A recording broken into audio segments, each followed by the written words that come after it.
أعوذ بالله من الشيطان الرجيم أحسب الناس أن يتركوا أن يقولوا آمنا وهم لا يفتنون.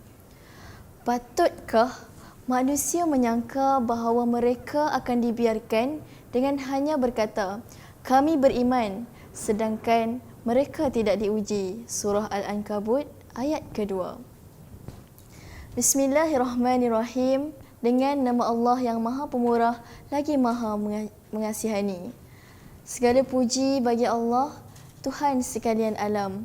Selawat dan salam ke atas junjungan besar Nabi Muhammad SAW, keluarganya, para sahabat, tabi' dan tabi'in, para ulama dan guru-guru serta mukminin dan mukminat yang dikasihi Allah SWT. Tuan-tuan dan puan-puan, apabila kita berbicara tentang coronavirus maupun COVID-19, pastinya kita menjadi paranoid. Dek penularan coronavirus semakin membimbangkan. Virus yang menyebabkan ramai orang terkorban itu dikatakan berpunca daripada sebuah pasar makanan laut di China. Hingga pasar itu terpaksa ditutup pada 1 Januari yang lalu. Dunia yang begitu megah, manusia yang begitu angkuh, harta yang dijulang-julang, pangkat yang dipandang-pandang, semuanya musnah sekelip mata. Tuan-tuan dan puan-puan, adakah benar virus ini satu tanda akhir zaman? Adakah benar ujian ini adalah bala dari Tuhan? Fikirkan sejenak dan yakini pada rukun iman. Juga yakini setiap ujian yang Allah berikan adalah untuk menilai sejauh manakah pergantungan selain mengajarkan kita untuk bersedia menempuh ujian akhir zaman. Tuan-tuan dan puan-puan, apabila kita menyebut pandemik ini sebagai satu ujian, yakinilah Allah sedang memberi jalan untuk kita agar lebih mengingatinya. Ujian Allah itu mempunyai rahsianya yang tersendiri, sama ada untuk menegur maupun untuk meningkatkan darjat iman kita.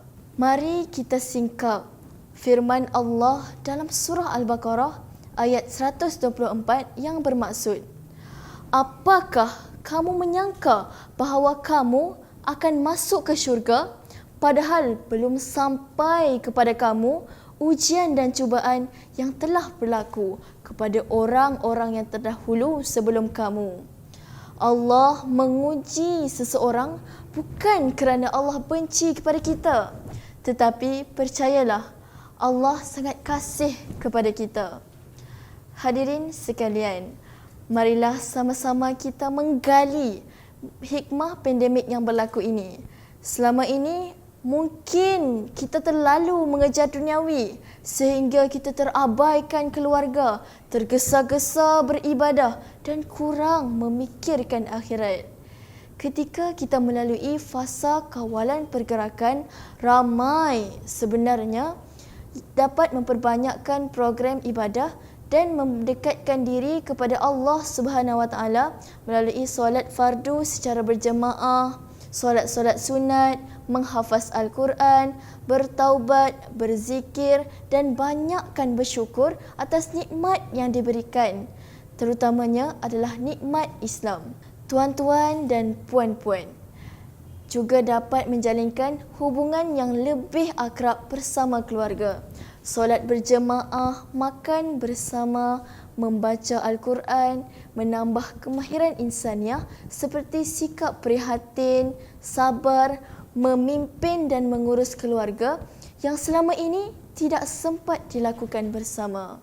Firman Allah dalam surah Taha ayat 53. Allah Subhanahu Wa Taala berfirman yang bermaksud, Dialah Tuhan yang menjadikan bumi bagi kamu sebagai hamparan dan Ia mengadakan bagi kamu padanya jalan-jalan, lalu lalang dan Ia juga menurunkan hujan dari langit. Hal ini menunjukkan alam semesta ini wujud kepelbagaian yang amat besar dalam bentuk dan fungsi bagi memenuhi kebajikan manusia serta menjadi bukti kebesaran Allah. Namun, atas dasar rakus, tamak haloba manusia, semesta ini makin rosak di tangan mereka. Namun, sejak berlakunya pandemik ini, banyak kegiatan manusia terhenti dan dilaporkan terdapat peningkatan kualiti alam sekitar. Kebanyakan negara melaporkan perairan dan sungai mula kelihatan bersih dengan kehidupan di dalamnya kelihatan.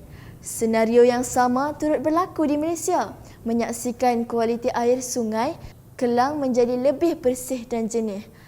Allahu Rabbi, betapa besarnya hikmah jika meneliti menggunakan mata lebah, bukan menggunakan sisi mata sang lalat. Tuan-tuan dan puan-puan, cuba selami lagi hikmah pandemik yang berlaku. Krisis COVID-19 ini menguatkan lagi satu kata-kata yang membawa maksud. Satu-satunya perkara yang tidak akan pernah berubah adalah perubahan. Sebagai tamsilan, mereka yang terjejas mata pencarian mencuba pelbagai cara baharu untuk mencari pendapatan. Masing-masing mula mengikut kemahiran baharu untuk memastikan mata pencarian tidak terjejas.